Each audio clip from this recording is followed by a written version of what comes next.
मरते हुए दुर्योधन ने श्री कृष्ण को दिखाई 3 उंगली। तब द्वारिकाधीश ने उसकी आंखें खोली और कहा, दुर्योधन। महाभारत में दुर्योधन जब युद्ध में परास्त होकर जमीन पर पड़ा था और अपने अंत समय के आने का इंतजार कर रहा था, तब उसे अपनी गलतियों का एहसास होने लगा। तो उसने श्री कृष्ण की तरफ 3 उंगलियां दिखाते हुए कुछ कहने का प्रयास किया। फिर श्री कृष्ण उसके करीब गए और उससे पूछा कि क्या कहना चाहते हो।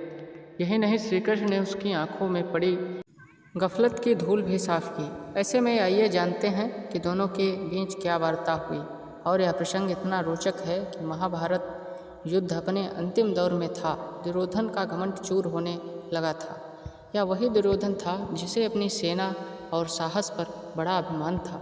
सबके लाख समझाने के बाद भी वह पांडवों को न 5 गांव देने के लिए तैयार हुआ था और न ही शांत का रास्ता अपनाना चाहता था। अब वह जमीन पर पड़ा था।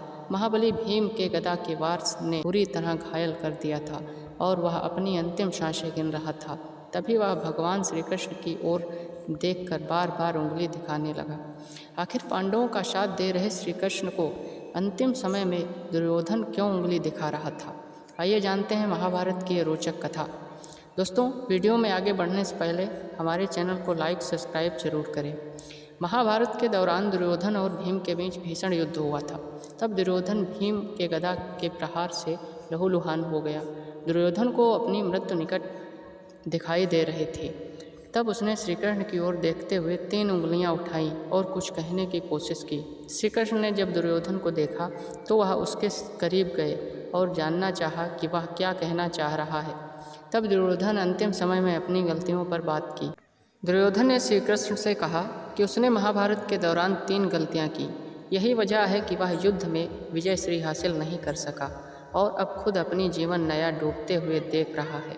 अगर वह इन गलतियों को नहीं करता तो उसकी जीत तय होती।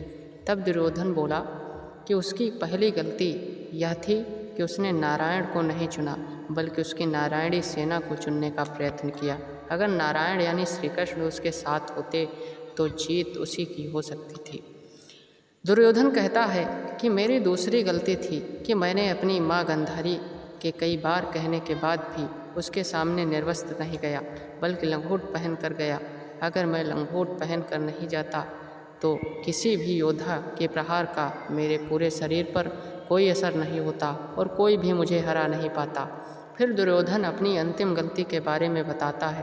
दुर्योधन कहता है कि मेरी तीसरी गलती और आखिरी गलती यह थी कि मैं युद्ध में आखिर में गया, जबकि अगर मैं युद्ध में पहले जाता तो मेरे भाइयों और सगे संबंधियों की जान बच सकती थी।